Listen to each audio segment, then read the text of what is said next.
મહત્વના સમાચાર કેન્દ્રીય ગૃહમંત્રી અમિત શાહ ગુજરાત પ્રવાસે છે। આજથી અમિત શાહ 3 દિવસ ગુજરાતમાં છે। ગુજરાત પ્રવાસે છે। ગાંધીનગરમાં અર્થ સમિટ 2025નું આયોજન કરવામાં આવ્યું છે। કેન્દ્રીય ગૃહ તથા સહકારિતા મંત્રી અમિત શાહ આજથી 3 દિવસ ગુજરાતના પ્રવાસે છે। Innovation for global change. छोटे छोटे बदलावों से देश और विश्व में परिवर्तन कैसे आ सकता है, इस पर चिंता करना, चिंतन करना और परिणाम लक्षी एक्शन लेना, ये तीनों ये अर्थ समिट के लक्ष्य हैं। मित्रों, पहला अर्थ समिट 2020-21 में हुआ है। जब साजी जी मुझे निमंत्रण देने आए तब मैंने उनको पूछा था कि भाई अर्थ समिट में क्या हुआ, कौन कौन से विषय लिए, क्या परिणाम निकले। मैं उत्साहित हूं कि जब 3 समिट पूरी होगी, देश की ग्रामीण अर्थव्यवस्था जो ये 4 मंत्रालयों में बटी हुई है, ग्रामीण अर्थव्यवस्था के बहुत बड़े प्रॉब्लम्स का हम बहुत अच्छा सॉल्यूशन ये अर्थ समिट के अमृत चिंतन से निकाल पाएंगे मित्रों।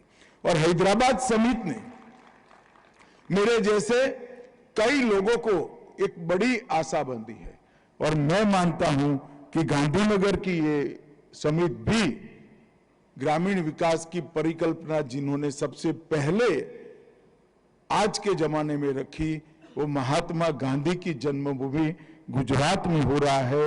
मुझे आनंद है कि ये समिट भी बहुत अच्छे से होने वाली है। और दिल्ली में अगले साल तीसरी समिट होने वाली है, जिसमें नीति निर्धारण के आए हुए सभी विमर्शों का एक्शनेबल स्वरूप भी हम देश के सामने रखेंगे।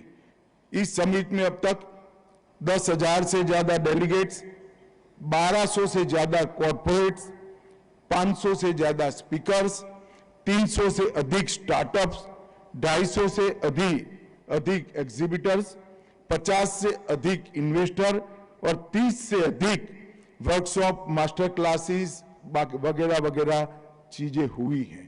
और जब ये 3 समिट समाप्त हो जाएगी, एक मजबूत खाका ग्रामीण विकास का, कृषि में आमूलचूल परिवर्तन का, कोऑपरेटिव को पारदर्शी, समावेशी और प्रॉफिटेबल बनाने का, और पशुपालन को ग्रामीण अर्थतंत्र की रीढ़ की हड्डी बनाने का, ये चारों लक्ष्य हमारे निश्चित रूप से पूरे होंगे, ऐसा मुझे लगता है।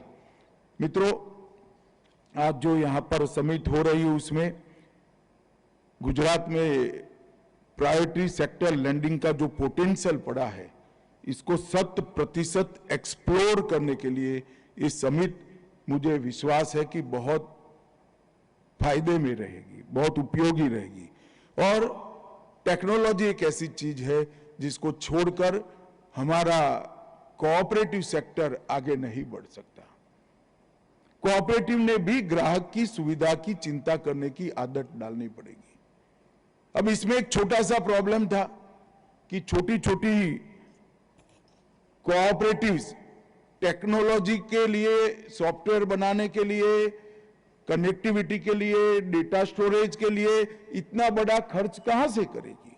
मगर आपने अभी एक फिल्म देखा, अनेक प्रकार की सुविधाएं नाबार्ड ने सहकार सारथी के अंदर समावेश कर सारी ग्रामीण बैंकों को मुफ्त में सारी सुविधाएं देने का काम किया है। 13 से ज्यादा नए सेवा और प्रोडक्ट्स आज यहां पर लोकार्पण हुआ है। कलेक्शन सारथी, क्रॉस सेल सारथी, योजना संवर्धन, लोन सारथी, वेबसाइट सारथी, छोटे से छोटे बैंक को अपना वेबसाइट बनाना है, हो जाएगा। आपका डेटा स्टोरेज करने से लेकर सारी चीज की चिंता हो। और आज मैं आपके बीच में एक नई बात कहकर जाता हूं, जिसे मेरा मंत्रालय 2 साल से मेहनत कर रहा है। आशीष भूटानी और इनके साथी लगे हुए रिजर्व बैंक ऑफ इंडिया के साथ अंततोगत्वा ग्रामीण बैंकों के सारे district bank, state cooperative bank और खेती बैंक और सारे देश भर के अर्बन कोऑपरेटिव बैंक एक ही अम्ब्रेला के नीचे कोऑपरेटिव बैंकिंग का एक मजबूत तंत्र बनाएंगे। और मैं विश्वास से कह सकता हूं कि बड़े से बड़े प्राइवेट बैंक के पास जो टेक्नोलॉजी उपलब्ध है गुजरात में है, इसलिए कहता हूं कि डीसा शहर की एक अर्बन कोऑपरेटिव बैंक को भी वो उपलब्ध करा देंगे और उस पर कोई आर्थिक बोझ नहीं आएगा।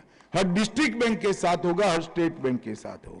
और ये सारा इनकी वसूली, डिसबर्समेंट, इनके अप्राइजल की प्रक्रिया को, लीगल डॉक्यूमेंटेशन को, केवाईसी को टेक्निकल रूप से करने के लिए, वेबसाइट को बनाने के लिए, और सबसे बड़ी बात, क्योंकि अब कोऑपरेटिव बैंकिंग एक्ट के तहत लिया गया है, तो आरबीआई के सभी मानकों को पूरा करने के लिए ये ऐप सहकार सारथी बहुत कारगर होने वाला है। मैंने इसको बारीकी से देखा है और आने वाला जब ये पूरा एक चक्र बन जाएगा तब ई-केसीसी का किसान क्रेडिट कार्ड रखने वाला एक व्यक्ति दुनिया के महंगे से महंगे क्रेडिट कार्ड जितनी सुविधाएं उसको हम प्राप्त हो जाएगी, इसका मुझे पूरा विश्वास है। रियल टाइम ट्रैकिंग सिस्टम, समस्या निवारण पोर्टल, कोई चीज बाकी नहीं है। सारी चीजों को समाहित कर ये सहकार सारथी शुरू किया है। सहकार सारथी प्राइवेट लिमिटेड एक प्रकार से ग्रामीण क्षेत्र में काम करने वाले सभी कोऑपरेटिव बैंकों के लिए आने वाले दिनों में विकास का आयाम बनने जा रहा है।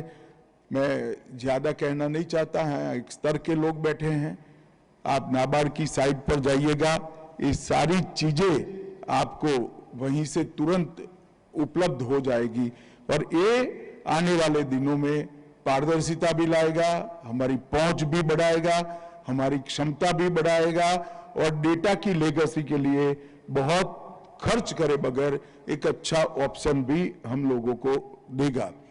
नाबार्ड ने सच अर्थ में एक ऐतिहासिक कदम उठाया है, जो उनका काम है बहुत समय के बाद आने वाले लंबे समय तक ग्रामीण क्षेत्र की बैंकों को मजबूती करने का काम आज नाबार्ड ने उठाया है। मैं फिर से एक बार नाबार्ड की पूरी टीम को और उसके अध्यक्ष साजी जी को हृदयपूर्वक बहुत बहुत साधुवाद देना चाहता हूं। मित्रों, हमारे यहां कोऑपरेटिव ये कानून से चलने वाली व्यवस्था नहीं है। कानून तो चाहिए सुचारू रूप से चलने के लिए, मगर कोऑपरेटिव ये भावना से चलने वाला व्यवस्था है और कोऑपरेटिव की भावना को डाइल्यूट करे बगैर कोऑपरेटिव का एक्सपांशन करना, हर गांव में पैक्स, ज्यादातर गांवों में डेयरी, हर जिले में डिस्ट्रिक्ट कोऑपरेटिव बैंक, हर जिले में दूध का प्रोसेसिंग यूनिट और राज्य स्तर पर स्टेट कोऑपरेटिव बैंक और देश भर के 1500 अर्बन कोऑपरेटिव, ये सब मिलाकर हम एक बड़ा ताकतवर ग्रामीण विकास, कोऑपरेटिव, पशुपालन और कृषि का एक अर्थतंत्र का आयाम सृजन करने का प्रयास कर रहे हैं। मैं आज आपको 2-3 एक्सपेरिमेंट जो आने वाले दिनों में देश के सामने आएंगे इसके बारे में बात करना चाहता हूं। गुजरात में बनासकांठा में, शंकर भाई यहां बैठे हैं, बनासकांठा से ही आते हैं, बनासकांठा में और पंचमहाल में जेठा भाई भी बैठे हैं, दोनों कोइंसिडेंटली मंच पर बैठे हैं। 2 जगह हमने एक्सपेरिमेंट किया। कोऑपरेशन अमॉन्ग्स कोऑपरेटिव, हर कोऑपरेटिव संस्था का बैंक अकाउंट और बचत कोऑपरेटिव संस्था में ही होगा। आश्चर्यजनक परिणाम मिले। हजारों करोड़ की लो कॉस्ट डिपॉजिट कोऑपरेटिव बैंकों की बढ़ी है और अब ऋण लेने के लिए कोऑपरेटिव सेक्टर को कम से कम गुजरात में अभी इसका फाइनल व्यवस्थापन हो रहा है, फाइनेंशियल मैनेजमेंट का, कुछ शायद कानूनी सुधार भी करना पड़ेगा, परंतु इसके बाद कोऑपरेटिव सेक्टर को 5 टाइम एक्सपेंशन के लिए कोऑपरेटिव सेक्टर के बाहर जाना ही नहीं पड़ेगा, कोऑपरेटिव सेक्टर ही फाइनेंस करे। 5 गुना बढ़ोतरी करनी है तो भी बाहर नहीं जाना पड़ेगा। मैं गुजरात के बाकी सारे जिलों में भी इसका अनुपालना शुरू हुआ है। सारे मार्केट, सारी डेयरियां, ग्रामीण डेयरिया, सारे पैक्स और सारे कोऑपरेटिव, डिस्ट्रिक्ट कोऑपरेटिव के साथ जुड़कर एक कोऑपरेटिव बड़ा कोऑपरेशन एमंग कोऑपरेटिव के अभियान से जुड़े हैं। गुजरात का सफल प्रयोग होने के बाद जो टिथिंग प्रॉब्लम आए वो रिजॉल्व होते जा रहे हैं।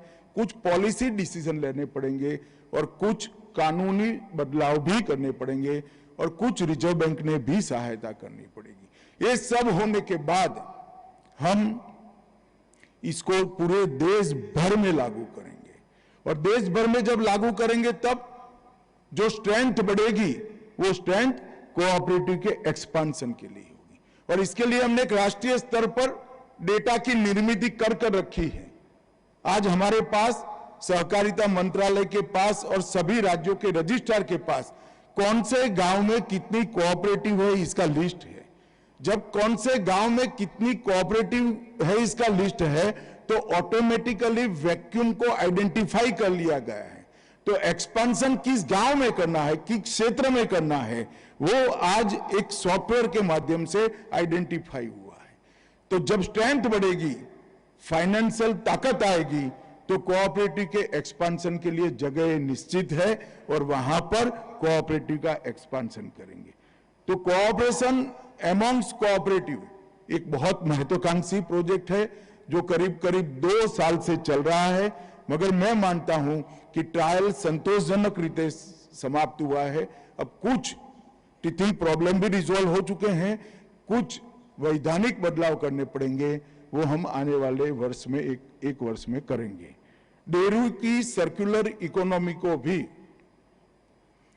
भारत की संसद की सहकारिता के लिए जो परामर्शदात्री समिति है वो मेरे साथ परसों बनासकांठा आने वाली है। बनासकांठा जिला डेयरी ने डेयरी की सर्कुलर इकोनॉमी को पूरा चक्र उसका पूरा कर लिया है।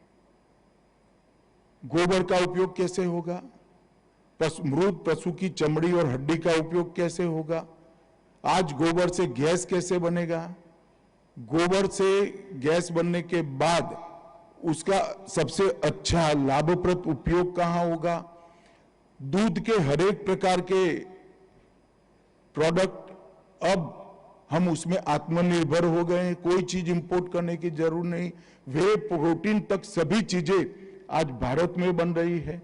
और अब डेयरी की पूरी मशीनरी भी, एक भी मशीनरी, मुझे कहते हुए आनंद है, एक ही बाकी था वो भी बन गया है।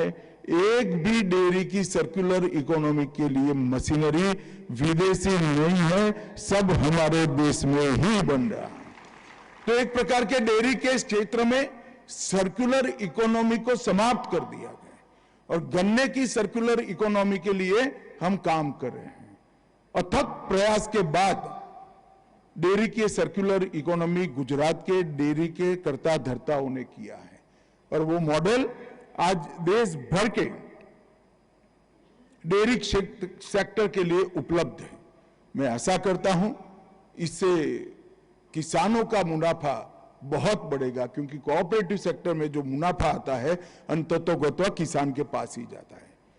दूसरा एक काम कर रहे हैं हम प्राकृतिक खेती पर।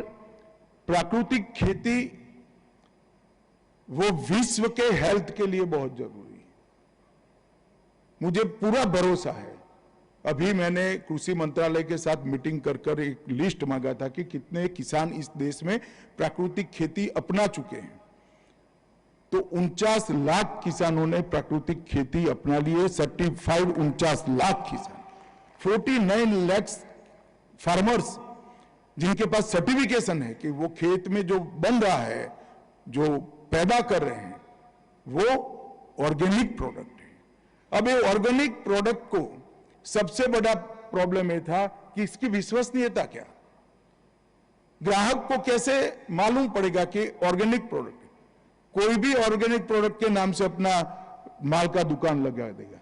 तो हमने भारत ऑर्गेनिक्स और अमूल ऑर्गेनिक्स, ये दो के साथ भारत सरकार मिलकर लेबोरेटरी की एक पूरी चेन बना रही है और हर किसान की भूमि और उपज दोनों को ऑर्गेनिक टेस्टिंग कर अंतरराष्ट्रीय स्तर का ऑर्गेनिक टेस्टिंग कर भारत के और विश्व के बाजार के लिए हम खुला रख रहे हैं। और मित्रों, मैं आपको बताना चाहता हूं, अमूल ऑर्गेनिक और भारत ऑर्गेनिक में खाने पीने की 40 चीजें अब ऑनलाइन भी उपलब्ध हो चुकी हैं। गेहूं का आटा हो, चावल हो, सभी प्रकार के दलहन हो, मरी मसाले हो, सारी चीजें। और आने वाले दिनों में जहर बगैर का खाना, ऑर्गेनिक खाना, ये हमारी जनता के लिए बहुत फायदेमंद होने वाला है। और हमने लक्ष्य रखा है कि दुनिया भर के ऑर्गेनिक के बहुत बड़े बाजार में भारत का शेयर हम 2030 तक 20% से ज्यादा शेयर भारत का होगा और 2035 में हम 40% शेयर भारत के किसानों को मिलेगा। इसके लिए एक बहुराज्यीय ऑर्गेनिक कोऑपरेटिव बनाया है जो किसानों से टेस्ट कर सारा ऑर्गेनिक प्रोडक्ट अच्छे दाम से खरीदेगी, और एक एक्सपोर्ट के लिए बहुराज्यीय कोऑपरेटिव बनाया है जो पूरी ऑर्गेनिक प्रोडक्ट का एक्सपोर्ट दुनिया के किसानों के बीच में करेगी, दुनिया के लोगों के बीच में करेगी, जिसका फायदा कोऑपरेटिव बेस पर सीधा किसान के बैंक अकाउंट में जाएगा। मित्रों, आने वाले दिनों में सहकार टैक्सी भी हमने लॉन्च किया है और मुझे विश्वास है कि 2 साल में सहकार टैक्सी इस देश का कोऑपरेटिव बेसिस पर चलेगा, वो इस देश का सबसे बड़ा टैक्सी कंपनी बन जाएगा, कोऑपरेटिव बन जाएगा, इसको मुझे विश्वास है। क्योंकि अभी ट्रायल दिल्ली में शुरू हुआ है, सार्वजनिक नहीं किया है, ट्रायल बेस पर, मगर मैं परसों ही थोड़ा पूछताछ कर आया, हमारे कर्नल साहब देखते हैं इसको, उनको मैंने फोन किया सुबह सुबह, तो मैंने पूछा कितना ड्राइवर रजिस्टर हुए, तो ट्रायल बेस पर 51,000 ड्राइवर दिल्ली में रजिस्टर हो चुके हैं। तो कोऑपरेटिव टैक्सी आने वाले दिनों में हमारे टैक्सी ड्राइवरों को उसका पूरा मजदूरी का पैसा, मेहनत का पैसा उसके बैंक अकाउंट में जमा हो, इस प्रकार की एक साइंटिफिक व्यवस्था बनने जा रही है। और हम कोऑपरेटिव इंश्योरेंस भी लाने जा रहे हैं, चाहे हेल्थ इंश्योरेंस हो, चाहे लाइफ इंश्योरेंस हो, चाहे एग्रीकल्चर इंश्योरेंस हो, चाहे एक्सीडेंट का इंश्योरेंस हो, सभी प्रकार के इंश्योरेंस कोऑपरेटिव बेसिस पर होंगे। और हर गांव में 3 युवा ऐसी रोजगारी प्राप्त करेंगे जो कोऑपरेटिव इंश्योरेंस के एम्बेसडर होंगे। मित्रों, एक प्रकार से देश भर के कोऑपरेटिव सेक्टर को हम सुजित करना चाहते हैं। जब कोऑपरेटिव मजबूत होता है तो ऑटोमेटिकली कृषि, मत्स्य पालन, पशुपालन और डेयरी, ये चारों ऑटोमेटिकली मजबूत होते हैं, और ये चारों मजबूत होते हैं तो ग्रामीण विकास होए बगैर रह ही नहीं सकता। एक बहुत बड़ा चक्र भारत सरकार ने बनाया है, और इसके लिए भारत सरकार, मैंने जैसे आगे कहा आपको, उसमें बहुत फोकस काम कर रही है। क्योंकि ये एक डेयरी मजबूत होती है तो पोषण के समस्याओं का भी समाधान होता है, विमेन एम्पावरमेंट की बात का भी समाधान होता है, ग्रामीण अर्थव्यवस्था भी मजबूत बनती है और किसान समृद्ध भी होता है। कोऑपरेटिव मल्टी डायमेंशनल फल देने वाला एक वृक्ष है। एक प्रकार से हमारे पुरखों ने जो कल्पना की थी कल्प वृक्ष की, इसकी हर चीज काम में आती है, इस प्रकार से कोऑपरेटिव एक कल्प वृक्ष है। मैं फिर से एक बार समिति में जो लोग आए हैं, आप लोगों का इसलिए मैं व्यक्तिगत तौर पर भी स्वागत करना चाहता हूं कि आप सब मेरी कॉन्स्टिट्यूएंसी में आए हैं, इसलिए आपका एक विशेष स्वागत है। यहीं से 30 साल से मैं जनप्रतिनिधि बनकर जाता हूं, और पहले विधानसभाओं में गया, फिर संसद में गया, यहीं से चुनकर आता हूं। और महात्मा गांधी की ये भूमि पर नरेंद्र मोदी जी ने जहां विकास की नई कल्पना भी सृजित की, आयाम भी बनाए, वो गुजरात की भूमि पर हृदय पूर्वक आप सबका स्वागत है। और मैं बहुत बहुत शुभकामनाएं देता हूं। आपका समिति निर्णायक बने, चर्चा खुली हो, समस्याओं को आइडेंटिफाई करे और समस्याओं का समाधान भी ढूंढ कर आए। और दिल्ली समिट में हम सब मिलेंगे तब एक एक्शनेबल प्लान के साथ मिलेंगे, इसका मुझे विश्वास है। आप सभी का बहुत बहुत धन्यवाद। नमस्कार।